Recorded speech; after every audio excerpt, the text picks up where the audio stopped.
यहाँ से प्रश्न संग्रह 1.1 खत्म हो जाता है और आगे हम बढ़ते हैं। आगे है समुच्चय के प्रकार। तो समुच्चय के प्रकार पढ़ेंगे हम। तो समुच्चय के यहाँ पे आपकी क्लास में अभी कुल 4 प्रकार बताए गए हैं। आप समझिए चारों प्रकार बहुत आसानी से तुरंत अभी आपको याद हो जाएगा, लेकिन ध्यान से वीडियो को देखिए। समुच्चय के 4 प्रकार हैं। पहला है एकल समुच्चय। तो नाम से ही लग रहा है एक, एकल मतलब एक। जिस समुच्चय में केवल एक घटक होता है उसे एकल समुच्चय कहते हैं। अगर समुच्चय में केवल एक ही सदस्य दिख रहा है, एक ही घटक दिख रहा है, तो उसे क्या बोलेंगे? एकल समुच्चय। एक से ज्यादा हुआ तो वह एकल नहीं बोला जाएगा। एकल समुच्चय के लिए केवल एक घटक होना चाहिए। समुच्चय में केवल एक घटक है तो उसे क्या बोलेंगे? एकल समुच्चय। तो जिस समुच्चय में केवल एक घटक होता है उसे क्या कहते हैं? एकल समुच्चय। समझ गया आपको एकल समुच्चय? केवल कितना घटक होना चाहिए? एक। तो एकल समुच्चय समझ गया। आगे चलें, रिक्त समुच्चय। दूसरा रिक्त समुच्चय, जिस समुच्चय में एक भी घटक नहीं होता। रिक्त मतलब समझ रहे हैं ना? रिक्त मतलब होता है खाली। लोग बोलते हैं ना रिक्त है, रिक्त है मतलब खाली है। तो जिस समुच्चय में एक भी घटक नहीं होता है उसे रिक्त समुच्चय कहते हैं। तो रिक्त समुच्चय नाम से ही लग रहा है, रिक्त मतलब खाली समुच्चय। जिसमें एक भी घटक न रहे, वो खाली रहे, उसे रिक्त समुच्चय कहते हैं। ये देखिए ऐसे प्रदर्शित करेंगे। कोष्ठक तो बनाएंगे धन कोष्ठक, लेकिन वो कैसा रहेगा? खाली। तो ये कैसा हो गया? रिक्त समुच्चय। या इसी एक चीज और है, देखिए ऐसे जीरो बना के काट दीजिए, पर इसको जीरो बना के काट दीजिए को पढ़ते क्या है? फाई। तो रिक्त समुच्चय को फाई से प्रदर्शित करते हैं। तो इसे या तो आप ऐसे जीरो बना के काट दीजिए, फाई से प्रदर्शित करिए, या ऐसे कोष्ठक बना दीजिए, उसको खाली छोड़ दीजिए। ये दोनों में से कोई भी चलेगा। तो रिक्त समुच्चय को ऐसा भी प्रदर्शित करते हैं, फाई के जैसा भी प्रदर्शित करते हैं, और ऐसे खाली कोष्ठक से भी प्रदर्शित करते हैं। तो समझ गया रिक्त समुच्चय जिसमें एक भी घटक ना हो, ऐसे खाली हो, इसे फाई से भी प्रदर्शित करते हैं। जैसे यहाँ पे उदाहरण दिया है कि x ऐसा है कि x या 2 और 3 के बीच की प्राकृत संख्या। अब कोई बोले 2 और 3 के बीच की संख्या बताओ। 2 और 3 के बीच कौन सी संख्या आती है? वो भी प्राकृत संख्या। 2 और 3 के बीच की तो असंख्य संख्याएं होती है, लेकिन केवल प्राकृत संख्या की बात करें तो 2 और 3 के बीच कोई भी प्राकृत संख्या नहीं आती है। तो ये खाली हो गया। या आप ऐसे बना सकते हो। तो चाहे आप ऐसे बना दो चाहे ऐसे, दोनों में से कोई एक ही बनाना है, दोनों बनाने की जरूरत नहीं है। तो ये हमारा रिक्त समुच्चय हो गया, क्योंकि 2 और 3 के बीच एक भी संख्या नहीं, एक भी प्राकृत संख्या नहीं आती है। अब अगर बाय द वे आप भूल से दोनों ऐसे बनाए मेरी तरह, तब तो ठीक है।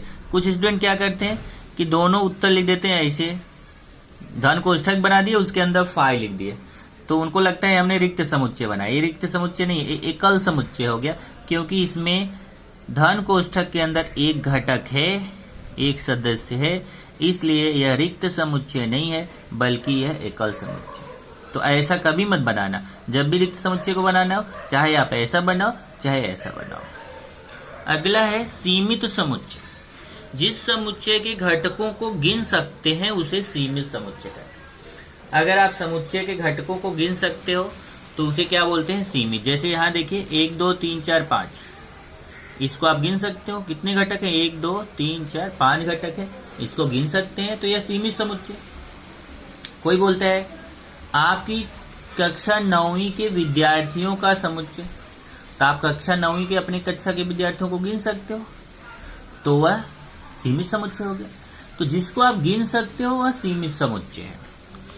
अनंत समुच्चय, जिस समुच्चय के घटकों को गिन नहीं सकते वह अनंत समुच्चय है।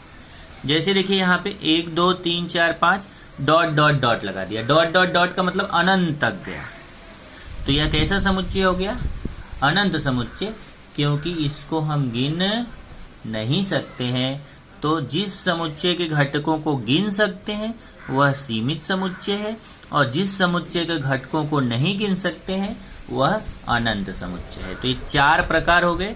जैसे यहाँ पे एक दिए दिखा है कि प्राकृत संख्या अनंत होती है, पूर्ण संख्या अनंत होती है, n मतलब प्राकृत संख्या अनंत होती है, w मतलब पूर्ण संख्या अनंत होती है, i मतलब पूर्णांक संख्या ये भी अनंत होती है, क्यू मतलब परिमेय संख्या, यह भी अनंत होती है। क्यू डैश मतलब अपरिमेय संख्या, यह भी अनंत होती है।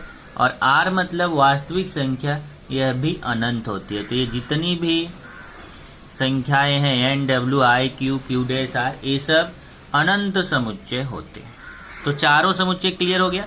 एकल समुच्चय मतलब एक घटक हो, रिक्त समुच्चय मतलब एक भी घटक न हो, सीमित समुच्चय मतलब जिसके घटक गिन सकते हैं, अनंत समुच्चय मतलब जिसके घटक नहीं गिन सकते। अब ये 4 प्रकार हो गए। आगे हेडिंग है सम समुच्चय।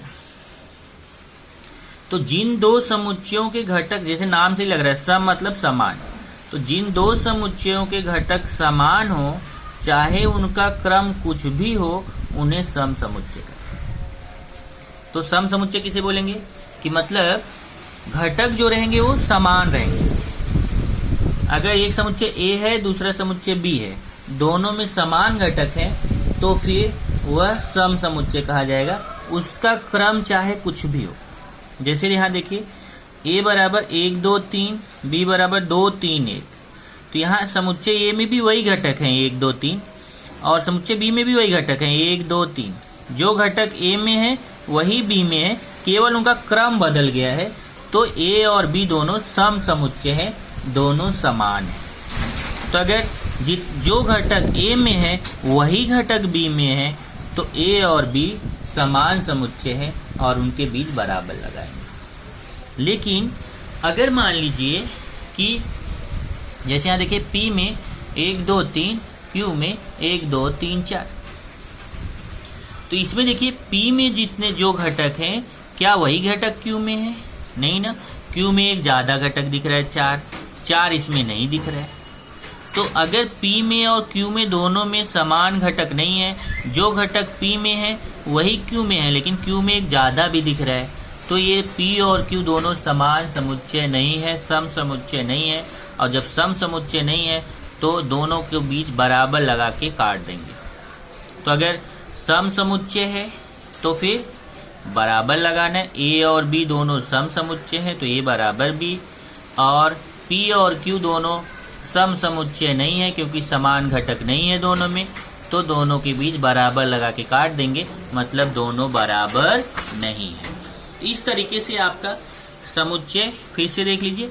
एकल समुच्चय जिसमें केवल एक घटक हो, रिक्त समुच्चय जिसमें एक भी घटक न हो, इसे फाई से प्रदर्शित करते हैं या ऐसे खाली कोष्ठक से प्रदर्शित करते हैं। सीमित समुच्चय मतलब जिसके समुच्चय को हम गिन सकते हैं। अनंत समुच्चय मतलब जिसके समुच्चय को हम गिन नहीं सकते हैं। और सम समुच्चय मतलब दो समुच्चय हैं जिनके घटक समान हो, उन्हें हम सम समुच्चय कहते हैं।